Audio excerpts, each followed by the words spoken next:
Hey galera, estamos começando mais um episódio aqui do ASMI analisando sinopse de mangás dos inscritos, onde eu faço exatamente o que o título diz. Eu analiso sinopses de mangás enviados por vocês para mim. Se você tem vontade de ter a sua ideia de mangá, a sua sinopse analisada, dá uma conferida aqui na descrição desse episódio, que tem o link para um vídeo aqui no YouTube, onde eu não só te ensino a montar sua própria sinopse, como também como você pode enviar ela para aparecer aqui no nosso podcast. E se você tem vontade que a sua sinopse seja lida mais rápido, né, quer furar a fila aí que é um tanto grande das nossas sinopses, então seja membro do canal do YouTube, que você não só ajuda a gente a continuar aqui com esse trabalho, produzindo conteúdo sobre criação e produção de mangá, ajudando aí todo mundo que quer fazer mangá, como também a sua sinopse ela é analisada mais rápido. Todas as sinopses que são lidas aqui no começo desse vídeo, né? No caso desse vídeo específico, eu vou ler 2 sinopses de membro, porque eu estava acumulando ali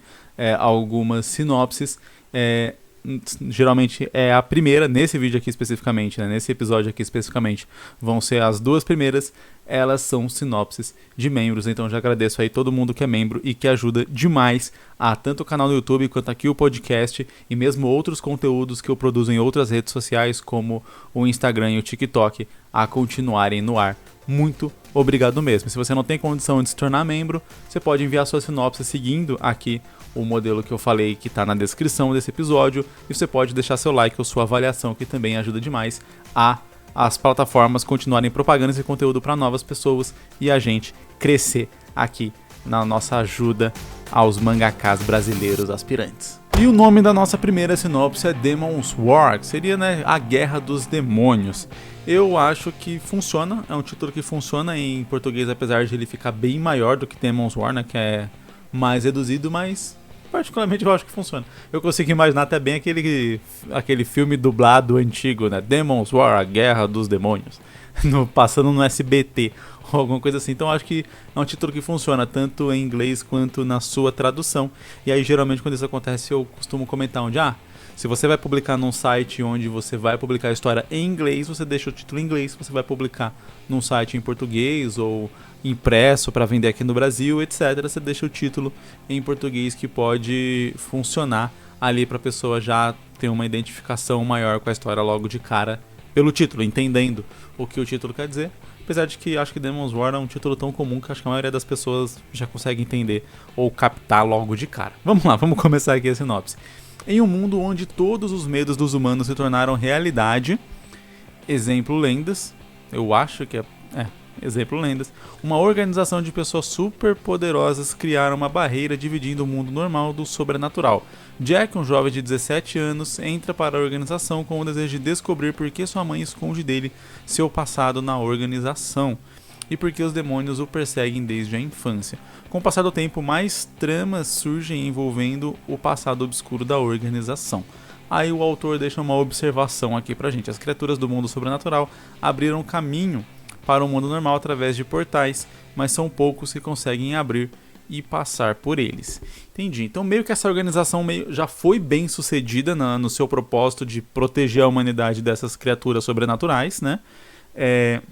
Eu acho estranha a questão de humanos, né, pessoas superpoderosas. Tipo, como assim, pessoas superpoderosas? Acho que isso é algo que deveria ser explicado melhor. Por quê? Porque se você tem uma divisão clara entre o que seriam o sobrenatural e o natural, uma pessoa com superpoderes ou qualquer coisa do tipo seria considerada como sobrenatural. Mas por que ela pode e por que outra não? Inclusive, isso poderia ser uma temática interessante para ser trabalhada em alguma vertente dessa história ou algo do tipo.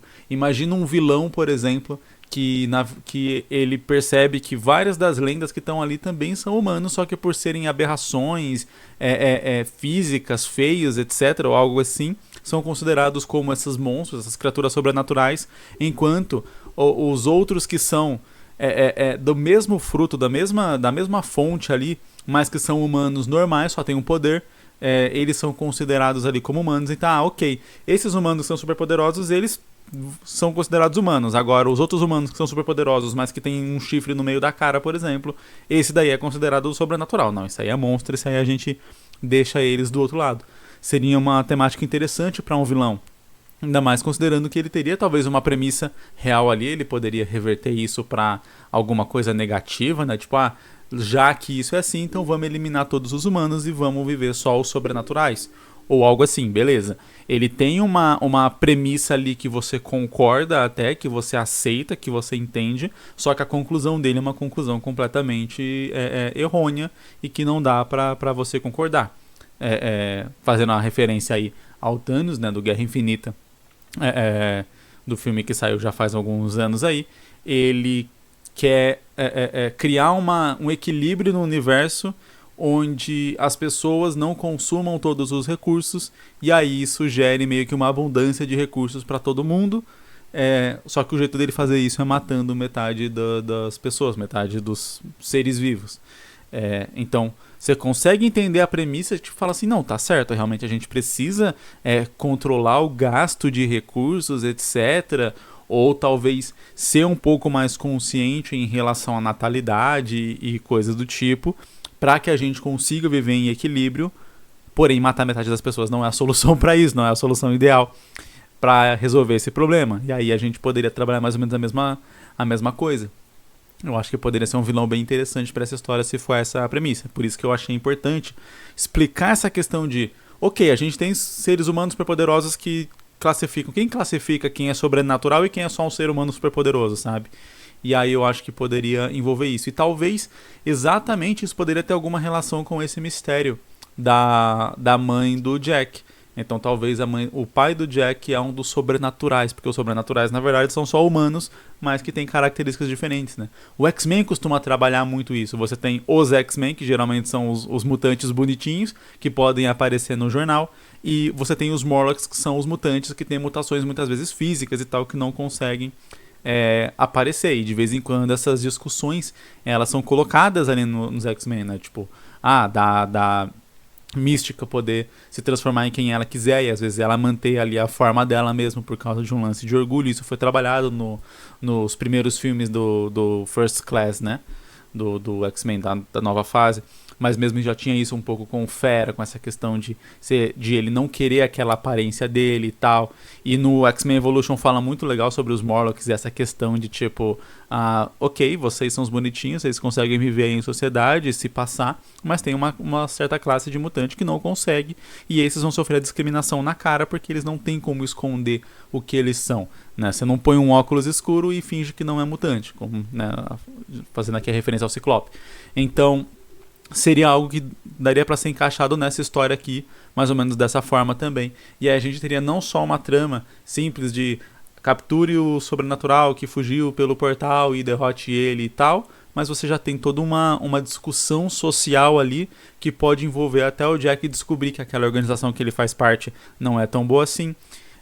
Porque outra coisa que me chamou a atenção aqui, já fugindo dessa minha viagem a respeito da história, de quais caminhos a história poderia trilhar, etc., que talvez não tenham necessariamente a ver com a ideia do autor, uma coisa que me chamou a atenção foi: a mãe dele esconde o passado dela com relação à organização e algumas coisas do tipo, mas ainda assim, ainda que ela tenha feito esse mistério sobre o passado dela, sobre a organização e algo assim, ela permitiu que o filho dela fizesse parte da tal organização. Como funciona exatamente isso? Qual foi o propósito dela nisso? E aí que tá aqueles pontos que eu sempre falo, né? Que tudo que a gente faz numa história tem que ter um motivo pro autor e tem que ter um motivo lógico dentro da trama. A gente tem que pensar cada personagem como se ele fosse uma pessoa real. Então você fala, eu quero que a mãe dele tenha um passado com a organização. E eu quero que o personagem esteja na organização. Só que aí você tem um conflito clássico. Se a mãe dele não quer que ele descubra mais sobre a organização, ela talvez seria contra ele entrar. E aí, a partir do momento que tem esse conflito, você como autor tem que criar alguma justificativa para que aquele personagem faça parte da organização, embora talvez a mãe dele não quisesse que ele fizesse. E aí você tem N possibilidades. Ele foge e entra escondido. Nesse mundo, se você nasce com superpoderes, você tem obrigatoriamente que entrar e se alistar nessa organização, tipo serviço militar. Se a gente fosse trabalhar aqui com serviço militar, tem um pai que tem um passado no exército que ele não quer que o filho dele descubra. Logo, não é do interesse desse pai que o filho dele vá pro exército, mas, todo homem que faz 18 anos tem que se alistar. É uma obrigatoriedade do Estado. O pai não pode simplesmente falar que não. E aí, beleza, esse moleque se alista e ele entra pro exército e vai descobrindo mais sobre o passado do pai dele. Então, você tem uma coisa ali do mundo, de uma regra do mundo que faz com que aquilo tenha que acontecer, mesmo que na lógica dos personagens, no interesse dos personagens, aquilo não seja a coisa mais interessante. E aí é o que eu falo, você sempre tem que analisar a sua história dessas vertentes de como o meu personagem se comportaria, qual é o objetivo do meu personagem, por que ele faria isso, por que ele não faria aquilo, por que ele deixaria que certa coisa acontecesse. Cada pessoa é a protagonista da sua própria vida, essa é uma frase clássica de coach, mas que se encaixa muito bem quando a gente está querendo fazer uma história que, por mais que a gente, como autor, na história que a gente está contando, trate um personagem como figurante, ou como coadjuvante, ou como vilão, na cabeça daquele personagem como indivíduo, né, que não existe mais, enfim, considerando que ele existisse, na cabeça dele como indivíduo, ele tem os seus próprios interesses, seus próprios anseios, suas próprias vontades, seus próprios objetivos, seus medos, etc. E isso precisa, não que precisa estar explícito na história, mas em certos aspectos sim. Se você apresentou uma característica daquele personagem, outras características acompanham aquela característica que foi previamente apresentada, né? Então, no caso, a mãe não quer que o moleque saiba sobre o passado dela na organização. Logo, é de se imaginar que ela não vai querer que ele entre na organização onde ele vai ter chance de descobrir sobre o passado dela. E aí você cria uma justificativa para aquilo ser algo que precisa acontecer para que a história aconteça, né? Tem várias vezes que nesses canais de análise de filme, de quadrinho, etc, de roteiro em geral, né, eles falam, mas por que o personagem não fez isso, aquilo? E aí a resposta é, porque se fizesse não tinha história. E isso daí, se qualquer coisa desse tipo, se essa resposta for a resposta para qualquer dúvida na sua história, então é o momento de você, como autor, parar, olhar aqueles acontecimentos e pensar numa justificativa plausível. Porque, ok, a gente entende que a história tem que acontecer e que para a história acontecer, várias coisas tem que desencadear aquela história acontecer, mas o nosso objetivo como autor é que essas coisas aconteçam de maneira natural ou pelo menos lógica, e não só isso tinha que acontecer, ou o personagem tinha que fazer essa burrice, ou um personagem tinha que agir contra os seus próprios princípios para que a história pudesse acontecer. E o nome da nossa próxima sinopse é School Tales. School de escola e não de caveira. Eu não sei se... qual a diferença de pronúncia dos dois, apesar de ser escrito bem diferente. Vamos lá. Em 2019, na cidade de São Paulo, um adolescente de 15 anos estuda em um colégio bastante exigente e precisa lidar com vários desafios, como um professor de química maluco, um valentão e tarefas quase infinitas, além do fato de que ele mora muito longe da escola. Mesmo com tudo isso, ele consegue lidar bem com isso e se divertir com seus amigos, né? Imagino que era pra ser aqui. Ok. Eu acho que esse final, ele me dá uma ideia daquela história mais leve, episódica ou algo assim, onde, sei lá, a gente vai ter algumas confusões, tipo assim, confusão do dia, coisinha do dia e tal. E não me dá aquela ideia de história com começo, meio e fim, de tipo uma trama que precisa ser completa pra gente poder fechar a história aqui. Eu não sinto que existe uma situação, um problema, né, que é como a gente pode traduzir conflito ou vilão ou qualquer coisa desse tipo, né, qualquer coisa que se oponha à vontade do protagonista e que, portanto, ele precisa superar para poder chegar a algum determinado objetivo. Eu não sinto que aqui tem isso. A gente tem vários problemas, mas não é apresentado pelo menos de uma forma que parece que assim, ok, eu resolvo esse problema assim, eu resolvo esse problema dessa forma. Parece só realmente uma contextualização do cenário que esse personagem vai estar vivendo. Então ele tem um professor de química maluco. Não parece que é algo que ele precisa resolver de alguma forma. Um valentão? Ok. Talvez ele precise resolver isso. E tarefas quase infinitas? Tá. Também não é como se desse para resolver isso de alguma forma, já que elas são quase infinitas. E o lance dele morar muito longe. Todas as questões aqui, como eu disse, me parecem elementos da história que vão ficar presentes ali ao longo dos episódios. Então, episódio 1, a gente vai ser apresentado a, por exemplo, focar mais na situação de ele mora muito longe da escola. Então a gente vai ter toda uma historinha fechada, como se fosse uma espécie de mini one shot ali, mostrando esse personagem tentando chegar na escola, às vezes se atrasando ou não conseguindo, etc. Mas mostrar essa dificuldade que ele vive por morar longe da escola. E sei lá, episódio 2, ele conseguiu chegar na escola, e aí tem a questão de lidar com o valentão, etc. Esse valentão vai ficar sendo recorrente ao longo dos próximos episódios. E aí episódio 3, aula de química, professor maluco, etc. Esse professor também vai ficar de vez em quando aparecendo ali e tal. Eu enxergo isso aqui até muito parecido com, por exemplo, Todo Mundo Odeia o Chris. Eu consigo imaginar essa série indo muito por esse caminho, só que numa realidade brasileira, né? Onde você tem ali um professor meio doido, no caso lá a gente tem a senhorita Morelli e tal, então aquela questão ali de ficar tratando o Chris extremamente diferente por ele ser negro e a escola ser só de brancos. Um valentão que é o Caruso, tarefas quase infinitas, enfim. No caso, o Chris ele tem não só questões da escola, mas questões familiares e tal. E aí, beleza, aqui a gente pode abranger para qualquer coisa. E ambos moram, né? Também o lance de morar muito longe da escola. Tanto que, se eu não me engano, tem um episódio que também foca nesse lance de ele tá tentando ir pra escola e tal. E aí vai mostrando eles no ônibus e enfim.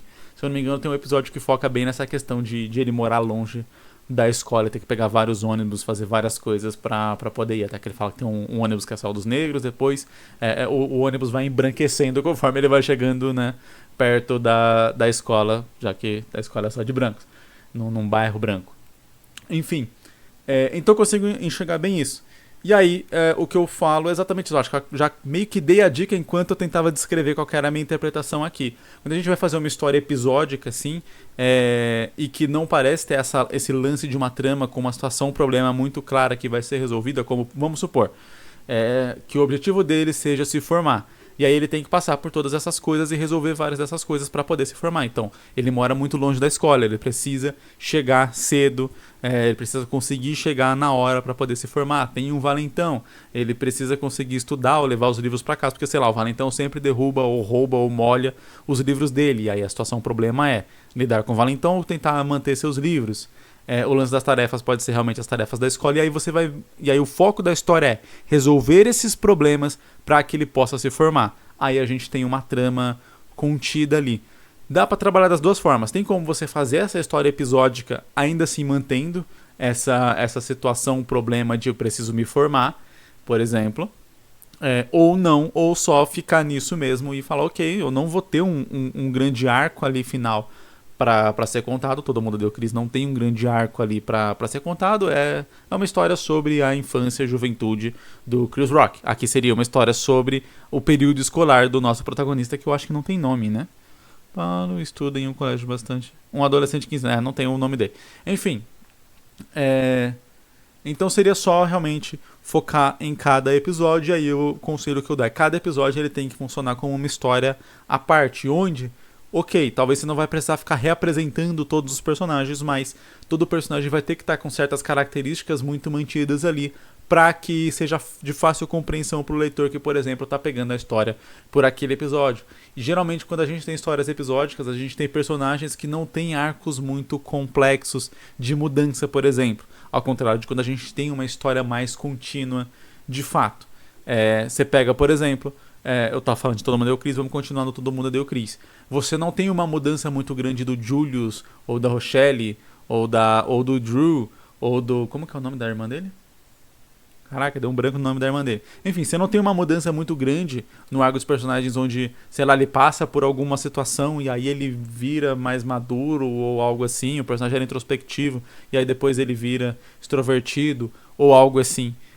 Porque exatamente o foco ali tá nas situações de cada episódio, e aí cada personagem meio que mantém o seu estereótipo mais fixo. Você pega Chaves, por exemplo, você tem isso muito mais escancarado. Cada personagem tem seu bordão, cada personagem tem um jeito. O professor Girafales nunca vai ficar com a Dona Florinda, de verdade, porque o lance dos personagens é ficarem nesse amor platônico, nesse romancinho, nesse tipo de coisa. Em nenhum momento ele vai realmente de fato se mudar pra vila ali e virar o padrasto de verdade do Kiko, porque faz parte da dinâmica e do estereótipo do personagem que vai ser apresentado ali, para que as situações possam acontecer e manter essa familiaridade.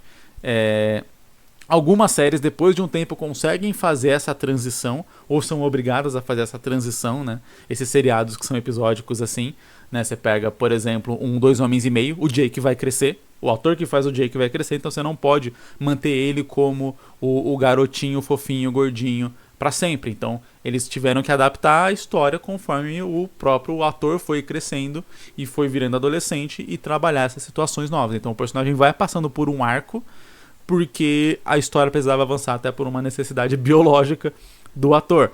Mas se a gente fosse levar isso para um desenho animado ou algo do tipo, ou uma história episódica, quadrinhos, tirinhas, algo assim, vai.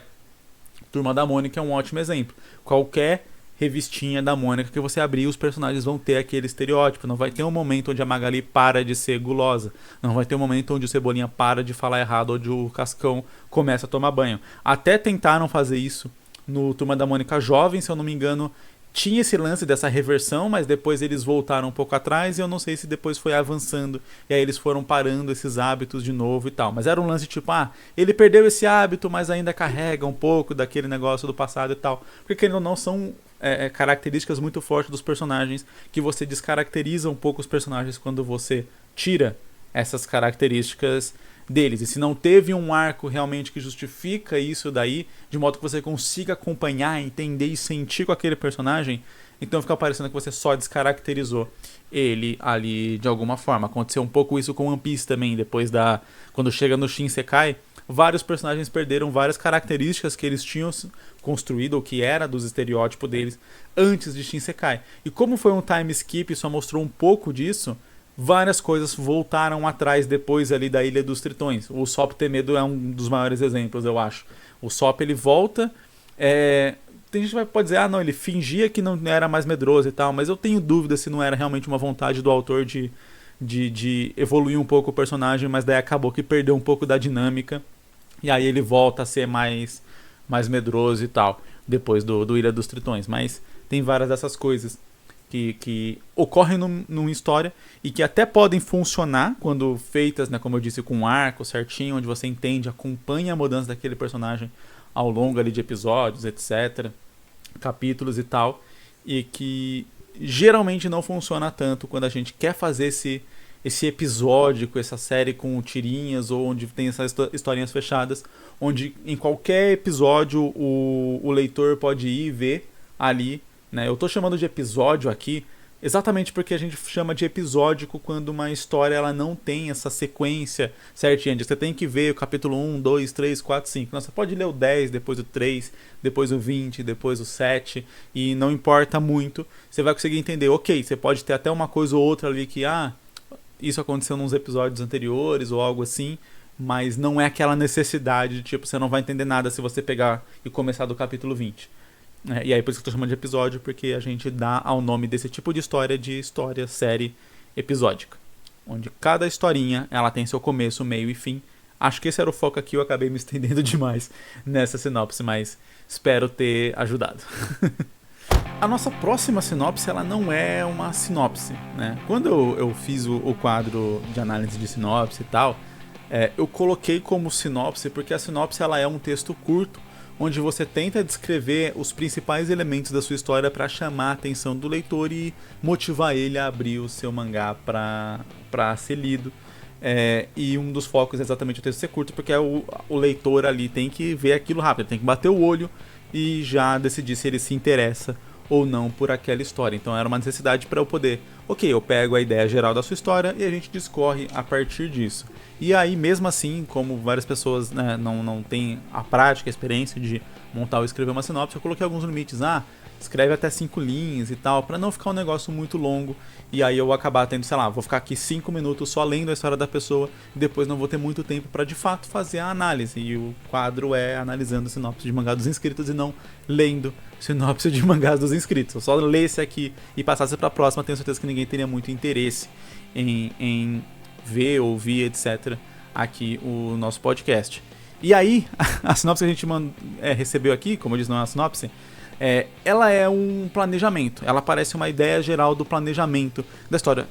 Pra quem tá no áudio aqui não vai conseguir ver nada, só entenda que é muita coisa, mas eu vou mostrar aqui pra quem tá no vídeo rapidinho o que foi que eu recebi aqui. Olha isso, cara. Não tem condição de eu conseguir analisar isso aqui como uma ideia, etc. E se eu fosse ler aqui ia demorar pra caramba. Então eu vou ler uns pedaços aqui só pra gente tentar ter uma ideia geral, mas já quero deixar aqui o aviso para quando você for enviar, ver o vídeo que eu fiz de como montar a sua sinopse, porque ali você vai montar do jeito mais correto para eu conseguir aqui fazer uma análise e tentar te ajudar de verdade, porque quando tem toda essa coisa, quando tem toda essa inventividade, várias coisas assim, tem mais a ideia explicada de um modo geral, eu entendo a intenção do autor e eu fico triste de não conseguir atender a isso, porque se todo mundo enviasse assim, como eu disse, ou o vídeo teria que ter 2, 3 horas. Aqui eu nem tenho condição de falar durante 2, 3 horas. Eu já comento que termina aqui o nosso episódio, eu preciso beber 3 litros d'água depois de falar tanto. Então não teria nem condições de eu ler tudo e depois fazer uma análise em tudo. Então vamos lá. A história se passa no ano de 2025 no planeta Terra, na cidade de Aranagui. No centro da cidade há um prédio de pesquisa chamado SGFE, Sistema Geral de Fonte Espacial. O diretor Kevin Almeida vai fazer um recrutamento de 5 astronautas para explorar o sistema solar. E aí ele descreve o nome de cada astronauta, o planeta que ele pesquisa e o nome do robô, alguma coisa assim. Durante a pesquisa em cada planeta determinado pelo diretor, os astronautas são pegos de surpresa por algo que nem o radar pôde captar, algo assim. Logo depois desse fenômeno muito estranho, eles ganham poderes dos planetas que foram explorar. Eles retornam para a Terra com dúvidas e muito preocupados com o que aconteceu e tiram dúvida com o diretor sobre o que está acontecendo com eles. Kevin explica que eles foram eleitos pelas suas virtudes, pelo Altíssimo Deus, pela Altíssima, pelo o Altíssima, não sei, e há entre parênteses Deus, para poder ajudar a uma batalha espiritual contra as forças do mal. Aqui aprendeu mais 3 pessoas que não foram escolhidos no refeitório e agora estavam andando pelo corredor e escutaram uma voz pedido. Aí já tem um parênteses de alguma coisa que acontece aqui no longo da história. E aí ele explica quais são os 5 guardiões e tal, com o nome dos personagens, tal. Aí os astronautas passam por todo o processo de elaboração de trajes, treinamentos pelo arcanjo Amariel, que simbolizado pelo Sol. Depois de seus treinos, a elite do sistema solar volta para a Terra para lutarem contra os vilões. E aí ele descreve os vilões e as constelações dele, etc. Ele fala, os vilões são baseados no espaço e cada um tem uma história de vida. Eu acho que pelo que eu li aqui, pulando as partes que são listas com nomes, poderes e coisas do tipo, você entendeu que isso aqui é meio que o planejamento da história aqui do nosso autor.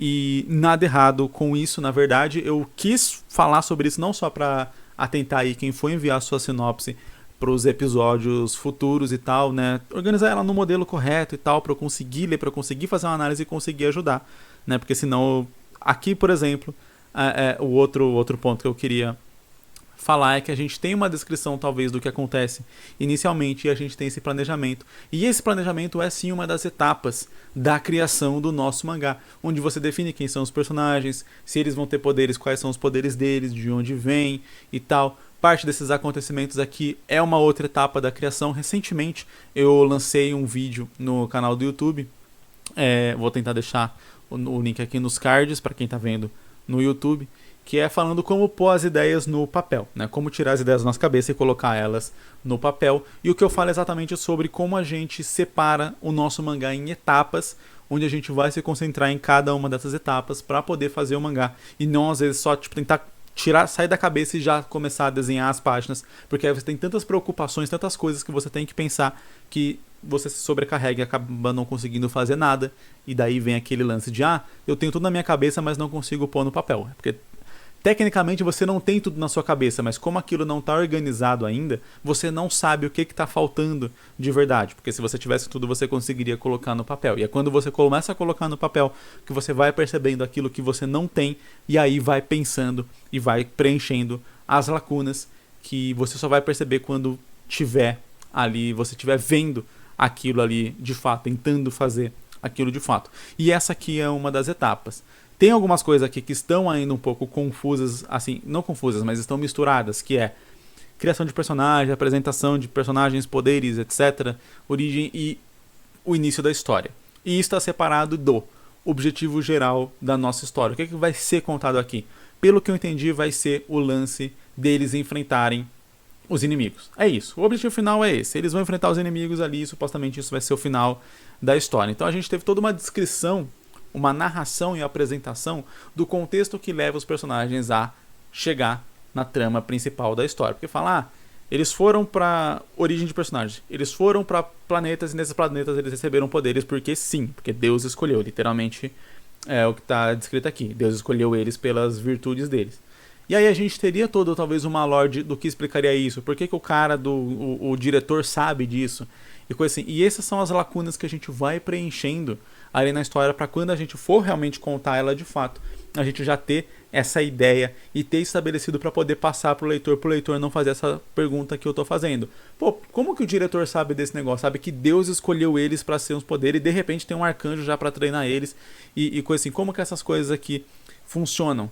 Se o leitor fizer essa pergunta, você tem um mau sinal para sua história, que é sinal que você não explicou pro leitor direito e ele já vai enxergar aquilo como um furo de roteiro. Claro, isso pode ser explicado um pouco depois, mas aí é aquele negócio, o leitor parou de se concentrar naquilo que você está contando para fazer uma pergunta sobre algo que aparentemente na cabeça dele não fez sentido naquele momento que foi apresentado na história. E isso é uma etapa da criação. O que eu entendi aqui foi que o autor ele colocou aqui no e-mail todas as ideias que ele teve e tal até o momento ali. Com certeza talvez ele final da história ou outras coisas que ele pensou, ele não colocou aqui, não descreveu ainda, senão esse e-mail ficaria muito maior, mas ele já descreveu demais. E o conselho que eu passo aqui é, se você está nessa etapa de fazer isso, a próxima etapa é separar o que é acontecimento, o que é apresentação, o que você sabe sobre aquele mundo e o que daquele mundo precisa ser apresentado para o leitor para que ele possa entender os acontecimentos de verdade, a trama real da história ali. Né? Então, por exemplo, como que o diretor sabe sobre esse lance de Deus, de onde esse arcanjo veio, por que ele foi treinar esses personagens, por que eu preciso fazer toda essa introdução para fazer uma batalha do bem contra o mal, onde os personagens têm determinados poderes e tal, para enfrentar alguns vilões. Eu sempre falo como a história ela tem que se relacionar entre si. Então, se uma coisa acontece, essa coisa precisa acontecer para poder gerar outra coisa. E uma das coisas que pra mim me pareceu foi que os personagens precisavam de todo esse contexto espacial e de ir num robô para um planeta só pro poder dele ter a ver com aquele planeta.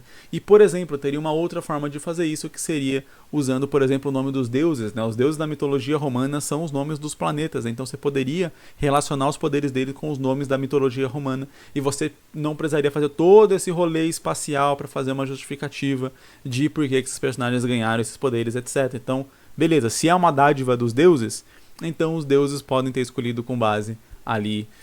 Mas beleza, tá, os vilões também têm uma relação espacial, então talvez seja uma história espacial como um todo. E beleza, não tem problema ser, mas sempre lembrando, qual é o foco da minha história, onde que eu vou gastar o meu tempo para dedicar a esse foco. O que eu tô falando aqui não vamos perder muito tempo ali nessa apresentação, se ela não vai ser tão útil para o que vai discorrer logo na sequência.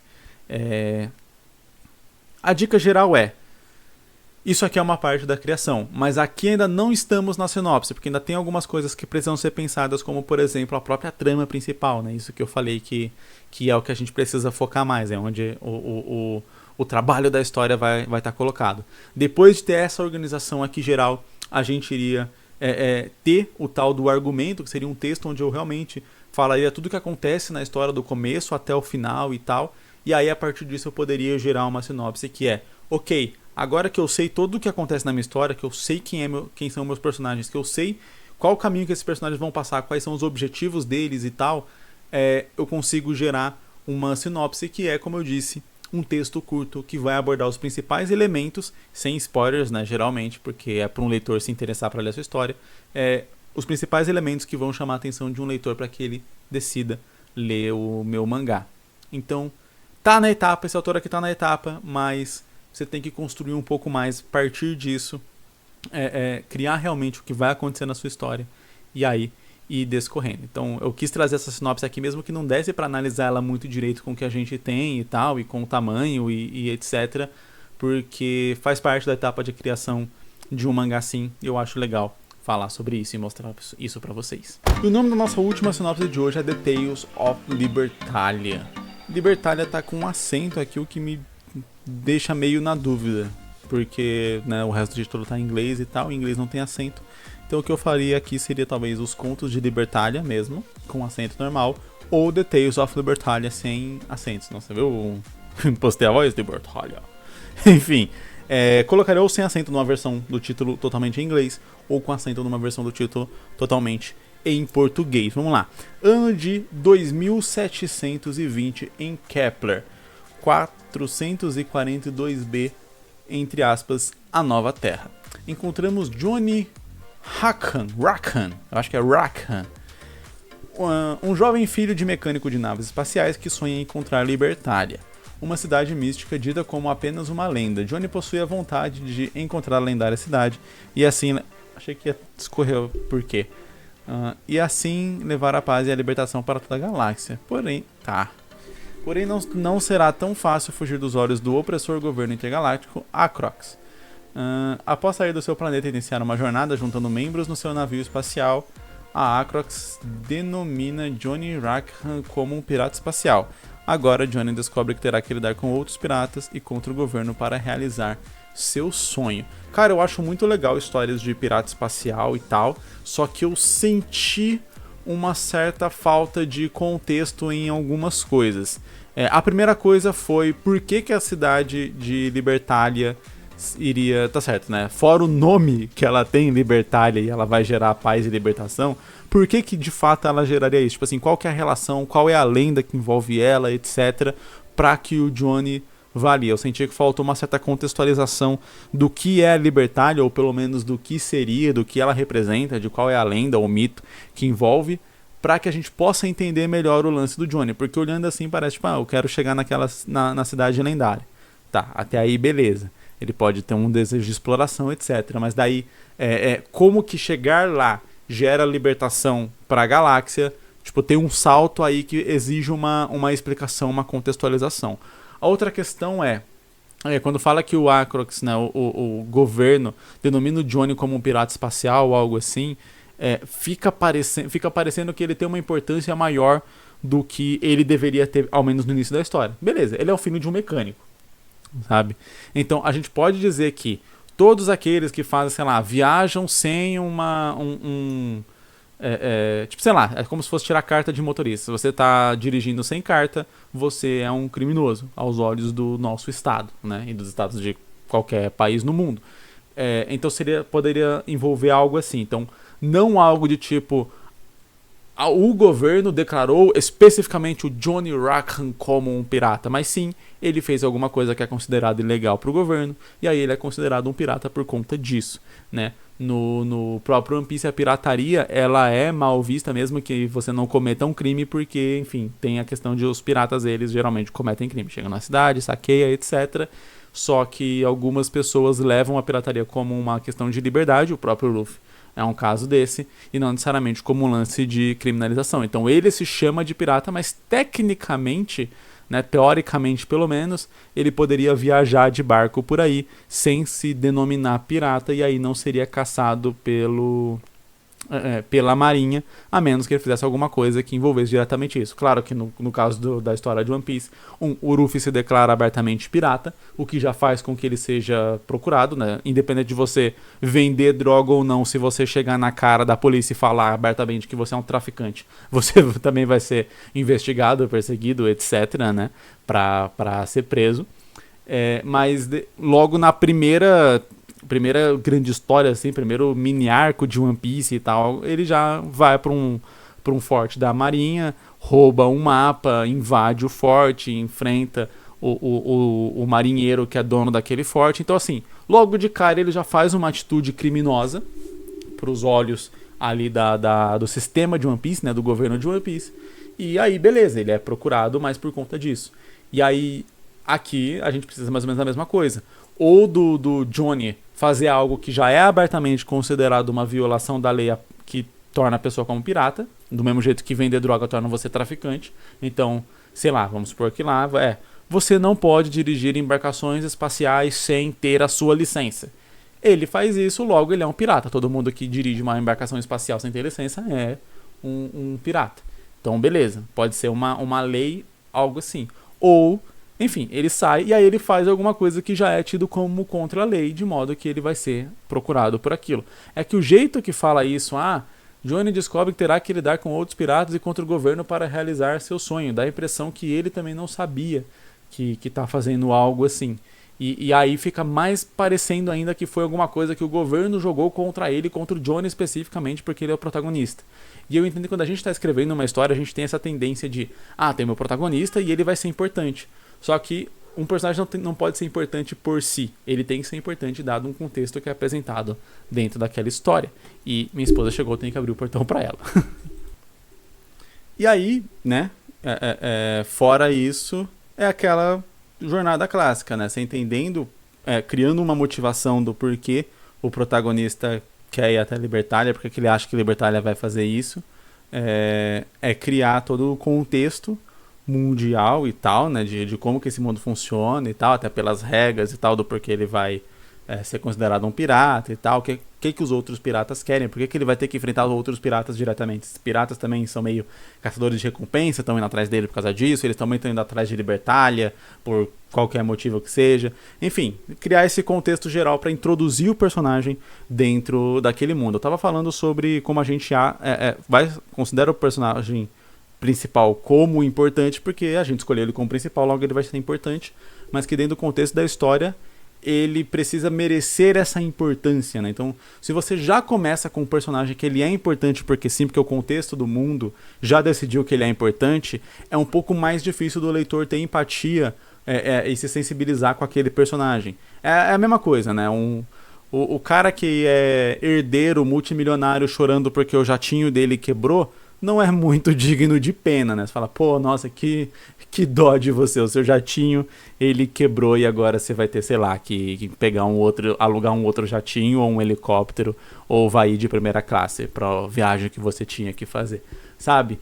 Então, quando a gente coloca o personagem assim, não é que você não possa fazer, é que a partir do momento que você coloca um personagem, sei lá, vai ser a história de um príncipe, a história de um herdeiro, a história de um rei, a história de um semideus, a história de qualquer personagem que ele já tem um grau de importância concedido para ele de graça pelo roteiro, você tem que colocar dificuldades na vida desse personagem que vão trazer ele mais para a normalidade de quem tá vendo, porque geralmente a jornada de um personagem se tornar herói e ser admirável é uma jornada de ascensão, então ele começa de baixo e ele vai até em cima. Se esse personagem já começou em cima, ele se manter reto não é uma história interessante, então ele tem que ir mais acima de onde ele tá, ou a gente vai acompanhar uma jornada de descensão, onde o personagem já começou top, e aí ele vai cair, vai virar um vilão, vai virar, sei lá, vai acontecer alguma coisa ruim na vida dele, né?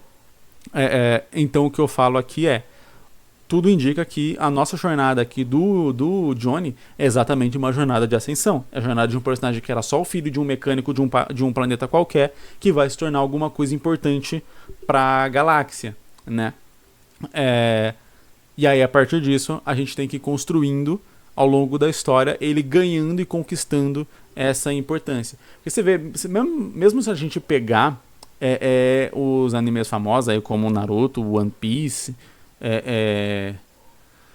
o Dragon Ball acho que não, mas daí eu falo dele um pouco depois. Mas Naruto e One Piece é bem interessante isso. Os nossos personagens, eles são herdeiros importantes. Só que eles são meio bastardos, né? Eles não são considerados como herdeiros importantes até determinada classe, até determinada parte da história. Então eles conseguem o que eles conseguem por mérito e não necessariamente pelo nome deles. Então vamos lá, o Naruto ele é filho do quarto Hokage, ele é filho de um dos clãs que era muito importante também na fundação de Konoha, etc. Então ele tem uma herança forte, só que essa herança forte só é apresentada muito lá na frente.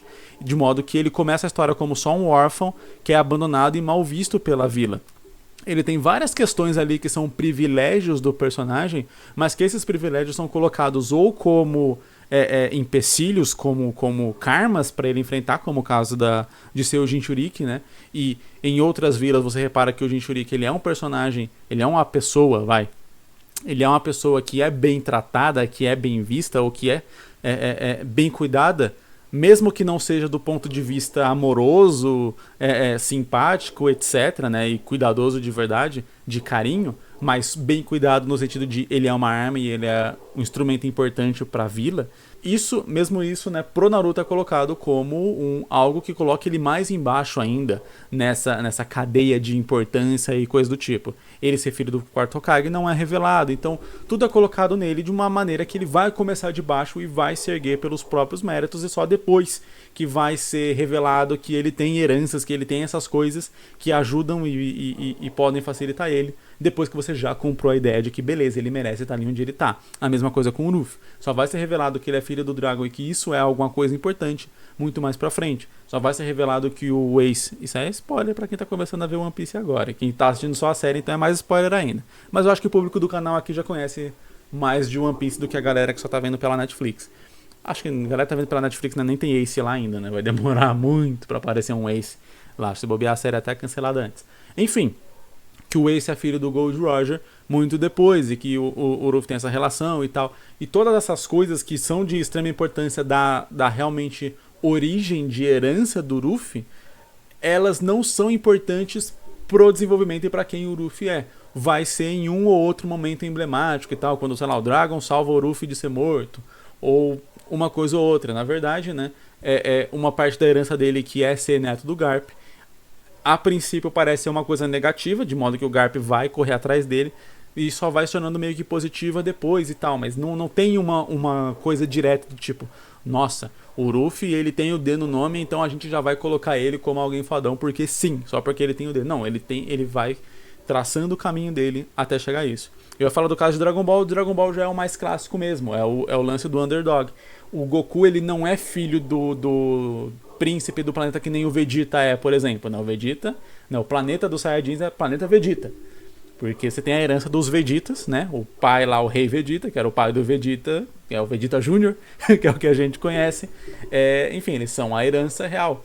O Goku, ele foi mandado pra Terra porque realmente era tipo meio que escória, um negócio assim. Tanto que o poder dele era muito abaixo do poder geralmente dos Saiyajins, e por isso ele foi mandado pro planeta Terra, porque o planeta Terra só tinha gente fraca, só tinha o ser humano é uma bosta, então vamos mandar uma bosta pra dominar eles, porque o lance do Saiyajins era esse, né? Você manda eles pra um planeta, ele vira gurilão, o gurilão sai destruindo a porra toda, e aí eles dominam meio que o planeta. Eu não sei se a ideia era dominar ou era destruir, mas eu tenho quase certeza que era dominar. E aí o Kakaroto foi mandado pra Terra, porque na Terra todo mundo era fraco, então manda um fraco pra eles. E aí acontece de Goku, por treino, etc, todas as coisas que ele tem, ele virar o mais forte e tudo mais. E aí você tem essa jornada de ascensão do personagem de ele era um bosta, tanto que a história só acontece porque ele era um bosta, ou pelo menos ele era visto como um bosta, e aí ele, pelos seus méritos, treino, etc, oportunidades que teve, ele conseguiu alçar o posto de mais alto, que na hierarquia daquela história,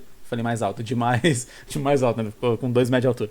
Não, de mais forte, porque na hierarquia da história de Dragon Ball, o mais forte é o mais importante, né? Tanto na própria hierarquia dos Saiyajins, quem você media no visorzinho e tinha mais poder era mais importante. E essas foram as sinopses de hoje. Muito obrigado para você que viu ou ouviu esse episódio aqui até o final. Muito obrigado. Eu vejo você aí semana que vem, toda segunda-feira, às 7 da noite, sai episódio novo. Se você tá vendo no Spotify, ouvindo no Spotify, eu tenho que me corrigir aqui. Enfim, se você tá ouvindo aí no Spotify, a gente tá chegando nos episódios atuais. Provavelmente você tá vendo esse episódio aqui, não é concomitante, no YouTube saiu mais cedo, mas aos poucos a gente vai conseguindo ficar ali pau a pau, e aí vai sair ao mesmo tempo no YouTube, no Spotify e nas outras plataformas de podcast também. O importante é que você deixe aqui o seu like e a sua avaliação e também o seu comentário para ajudar a gente a continuar aqui com esse conteúdo, se você gostou, sempre. E muito obrigado e até um próximo episódio. Falou!